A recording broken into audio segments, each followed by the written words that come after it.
66 اللہ تعالیٰ فرماتا ہے کہ اگر وہ چاہے تو لوگوں کی آنکھیں مٹا دے تاکہ وہ کچھ دیکھ ہی نہ سکیں، پھر اگر وہ سیدھا راستہ بھی تلاش کریں تو اندھے ہونے کی وجہ سے نہیں پا سکیں گے۔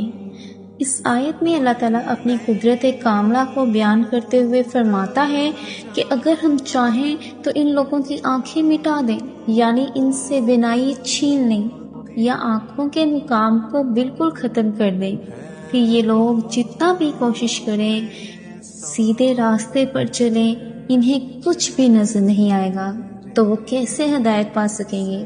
یہ آیت انکار کرنے والوں کے لیے سخت تنبیہ ہے کہ وہ اللہ کی نعمتوں کو معمولی نہ سمجھیں، خاص طور پر آنکھیں جو ہدایت کے لیے استعمال ہونی چاہیے۔ اگر وہ ان آنکھوں سے حق کو دیکھ کر بھی انکار کرتے ہیں تو اللہ تعالیٰ ان آنکھوں کو بیکار کر سکتا ہے۔ گویا کہ اللہ یہ فرما رہا ہے کہ تمہیں ہدایت ملنا، دیکھنا، سمجھنا یہ سب میری رحمت سے ہے۔ اگر میں چاہوں تو تمہیں اس قابل بھی نہ چھوڑوں کہ تم حق دیکھ سکو۔ آیت 67 اور اگر ہم چاہیں تو ان کو ان کی جگہ پر ہی مسخ کر دیں، پھر نہ وہ آگے جا سکیں اور نہ پیچھے لوٹ سکیں۔ اس آیت میں اللہ تعالیٰ مزید اپنی قدرت کا بیان فرما رہا ہے کہ اگر ہم چاہیں تو ان کو ان کی جگہ پر ہی مسخ کر دیں، یعنی ان کی شکل و صورت بگاڑ دیں یا ان کے جسم کو بے حرکت و نکارہ بنا دیں، جیسے مجسمے بن جائیں۔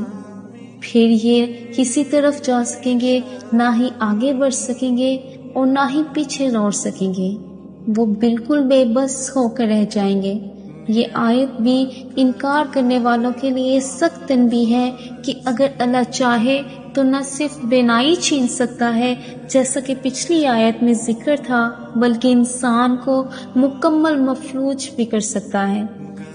آیت 68 اور جسے ہم لمبی عمر دیتے ہیں اسے ہم تخلیق میں الٹا یعنی کمزور کر دیتے ہیں، کیا وہ سمجھتے نہیں؟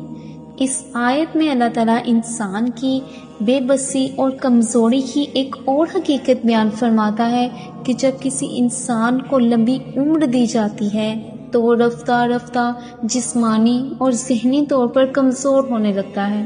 جس طرح بچپن میں انسان کمزور، بے بس اور محتاج ہوتا ہے، اسی طرح بڑھاپے میں بھی وہ اس طرح کی حالت کو لوٹ آتا ہے۔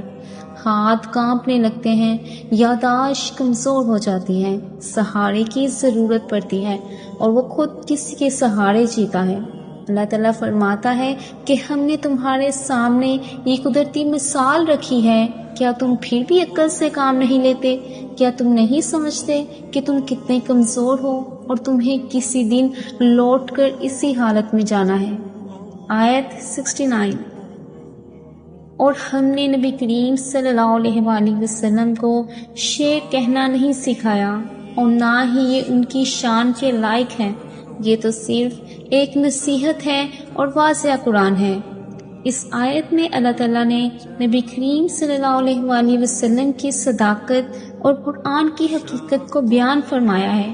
بعض کفار و مشرکین نبی صلی اللہ علیہ وآلہ وسلم پر یہ اعتراض کرتے تھے کہ نعوذ باللہ وہ قرآن اپنی طرف سے گھڑتے ہیں، جیسے کوئی شاعر شعر کہتا ہے۔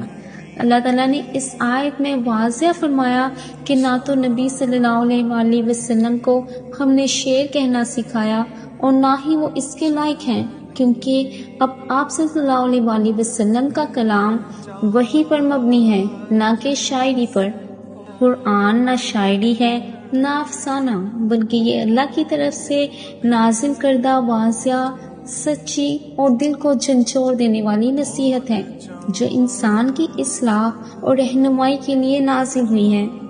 آیت 70 تاکہ وہ قرآن اس شخص کو خبردار کرے جو زندہ دل رکھتا ہو اور کافروں پر اللہ کا فیصلہ پورا ہو جائے۔ اس آیت میں قرآن کے نازل ہونے کا مقصد بیان کیا گیا ہے۔ یہ قرآن ان لوگوں کے لیے تنبیہ اور نصیحت ہے جو زندہ دل رکھتے ہیں، یعنی جن کے دل حق کو قبول کرنے کے لیے کھلے ہیں، جو سننے، سمجھنے اور عمل کرنے کی صلاحیت رکھتے ہیں۔ دوسری طرف وہ لوگ جو ضد، تکبر اور کفر میں اندھے ہو چکے ہیں، ان پر اللہ کا عذاب اور انجام کا وعدہ سچ ہو کر رہے گا، کیونکہ انہوں نے جان بوجھ کر ہدایت کو ٹھکرا دیا۔ جزاک اللہ۔